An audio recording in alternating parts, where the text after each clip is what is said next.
थी आपके ड्रामे? देखती थी। वो क्या कहती थी? उनको नहीं पसंद था? तू चंगी एक्टिंग नहीं करदा, ये कहती थी? हाँ तू तो कुछ करदा ही नहीं। ओह वो गॉड। कहती थी कि वो अच्छा मैं वो अगेन अब मैं अंग्रेजी फिल्में देख देख के ना तो वो कि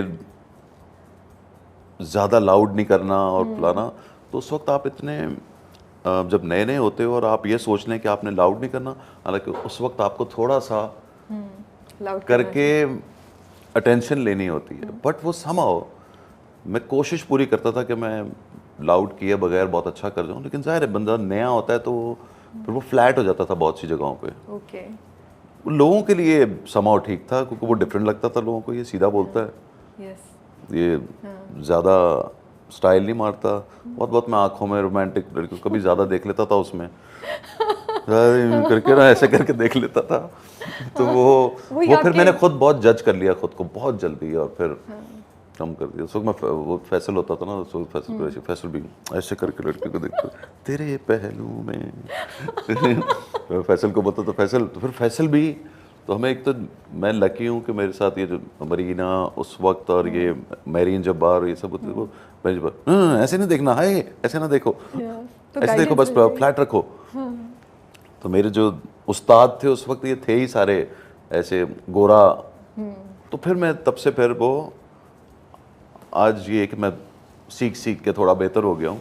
लेकिन तो मेरी अम्मी कहती थी नहीं है कोई नहीं होती एक्टिंग, तू रोंदा भी है कुछ नहीं, मतलब कुछ आती है चीख चीख एक्सप्रेसिव पंजाबी आपको पता है ना, हाँ उन्होंने वो सब देखा हुआ होगा ना, और एक्टिंग उनको जैसे एक्टिंग लगती नहीं थी, सीधा सीधा बोलता तू। तो उन्होंने कभी तारीफ की आपकी? हाँ जब वो मेहंदी ड्रामे में यू नो मैं मर गया और वो पूरा पाकिस्तान रोया, तो फिर वो रोई, हाय तबा वो फिर बोलती थी कि ऐसे ड्रामे ना किया करो। मैंने कहा अब किया अब रोई, अब मेरे को अब मेरी एक्टिंग खराब थी क्या, नहीं लग रहा था मैं मर रहा हूँ, जब दफा हो जाए ऐसी बातें नहीं कर। पंजाबी में फिर ऐसे। Do you remember your first fan reaction? पहली बार किसी ने आके आपको पहचाना, याद है क्या हुआ था? मुझे याद है ना, मैं रोड के ऊपर मैं जा रहा था और उसने बोला ये वो जहर वाला लड़का है, ये वो है। तो असल में सारे वो ये लोग थे जो आपको नीचे उतरे, तो जिनसे हुआ ये था कि पहली बार जब मेरा ड्रामा चला था टीवी पे तो मैंने घर वालों से छुपाया था, उस दिन मेक श्योर किया था कि टीवी में बंद रखूं ताकि मेरे फादर ना देख लें, बिकॉज वो बहुत कंजर्वेटिव और हर वक्त नमाजें और वो इस तरह वाले उनको नहीं पसंद था, मुझे ये लगता था। तो उन्होंने कहीं से सुना था कि ऐसा कुछ काम तो नहीं कर रहा है, ये टीवी के काम में जा रहा है, तो उन्होंने बोला कोई नहीं जाना।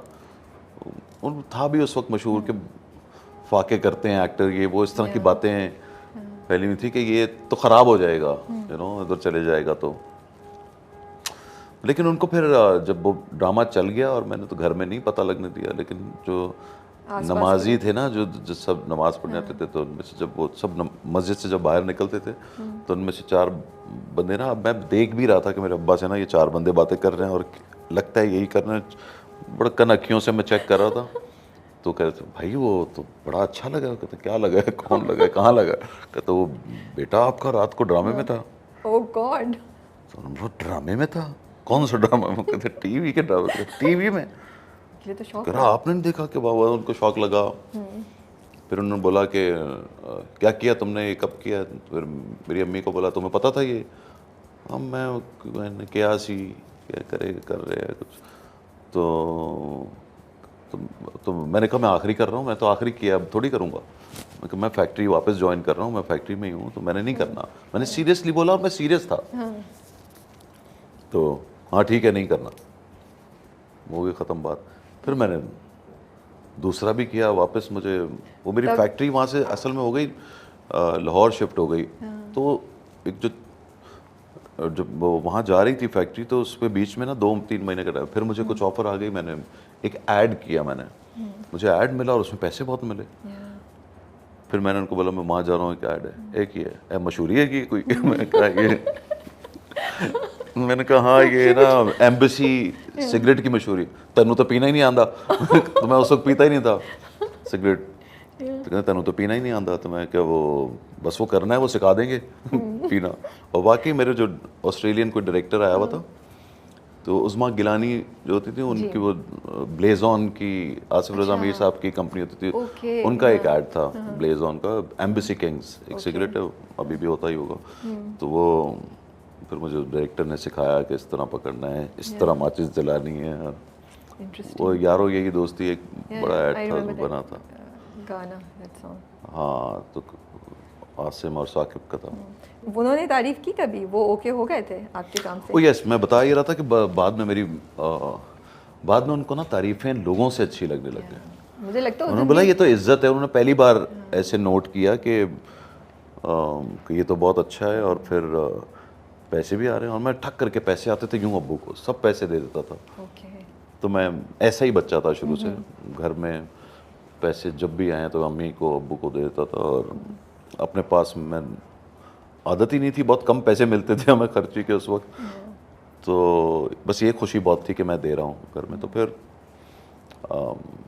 फिर उनको, जब फिल्म थी मेरी पहली, तो वो सिनेमा गए, तो जो मेरे घर के जो मौलवी साहब जो हमें पढ़ाने आते थे, वो देखने गए फिल्म प्रीमियर पे। ओके। मैंने उनको भी बुलाया। अच्छा। अब वो उनके भी बहुत करीब थे। लेकिन वो जो मौलवी साहब थे, वो मौलवी साहब इस तरह थे कि अब मौलवी साहब हो गए, उस वक्त वो हमारी एज के थे, जो नहीं बच्चे जो पढ़ाने आते तो हमारी एज का था वो, यंग लड़के। हाँ यंग लड़का था। तो फिर वो फिल्म देखने गए सब, तो मुझे वो मौलवी साहब, तो इस्माइल जो हैं, जो हमें पढ़ाते थे कुरान, उसने बोला कि तुम्हारे अब्बा ने मेरी टांग ही नहीं छोड़ी। ये मैंने कहा क्यों? कहते जहाँ तेरा सीन आता था और वो उसमें कुछ भी एक्टिंग अच्छी करता था, तो कहते थे ऐसे पकड़ते थे, फिर कहते एवेक तो करेंगे, इतने एक्साइटेड थे माशाल्लाह कि वो उसका ना घुटना पकड़ लेते, एवेक कैसे कर रहा है, तो कह रहे वो फुल एक्साइटेड थे। तो फिर वो सेट हो गए। आई थिंक पेरेंट्स के लिए बहुत प्राउड। फिर वो फिल्म, हाँ फिल्म रिलीज हुई तो मुझे लोगों ने वो कांधे पे उठा लिया। फिल्म हिट हो गई थी, इंतहा पहली फिल्म। इंतहा तो बहुत, हाँ, तो ऐसे था कि वो जो फैंस बन जाते हैं आपके लिए, तो उन्होंने कंधे पे उठा के मुझे हार डाल दिए और सब इस तरह। तो वो तस्वीरें देख के खुशी तो होगी, तो आसान ये हो तो गया बहुत आपके अच्छा। लिए। तो आई थिंक पहली बार भी मस्जिद में तमाम लोगों ने आपकी तारीफ की ना, तो इसलिए भी आपको एकदम से स्ट्रॉन्ग रिएक्शन नहीं मिला होगा, क्योंकि वो उनको तारीफ ही सुनने को मिली। तो वो थोड़े से हाँ, उस वक्त सोशल मीडिया नहीं था ना तो बचत हो गई सोशल मीडिया होता तो ओ देखो ऐ नहीं करना, तो रिव्यूअर्स भी नहीं थे वरना और नहीं ये काम नहीं करना। नहीं, आई थिंक सोशल मीडिया बहुत, तो खैर इसलिए भी देखें, अब देखें सोशल मीडिया ऐसा है कि अब नया कोई एक्टर आया और उसकी कोई बुराई हो रही है या उसके काम की बुराई हो रही है, जो कि कोई भी कर सकता है, बिल्कुल किसी वक्त भी कर सकता है। सही बात है। नो, आपकी फुप्पी की लड़की वीडियो बना के कर देगी कि ये देखो इसने क्या किया, यू नो। तो इसलिए ये डरते भी हैं। अब यही हो रहा है कि आपको कंट्रोल में रखना पड़ता है कि भाई तारीफें लिखें इधर उधर यही करते हैं अब सब ना, तो क्या करें भाई। 5 life lessons from Humayun Saeed we want to tell the new generation, क्या कहेंगे आप? बड़ों की इज्जत करें। ओके। देखिए काम के पॉइंट ऑफ व्यू से आपको कोई शॉर्टकट नहीं है, मैं ये समझता हूँ। आप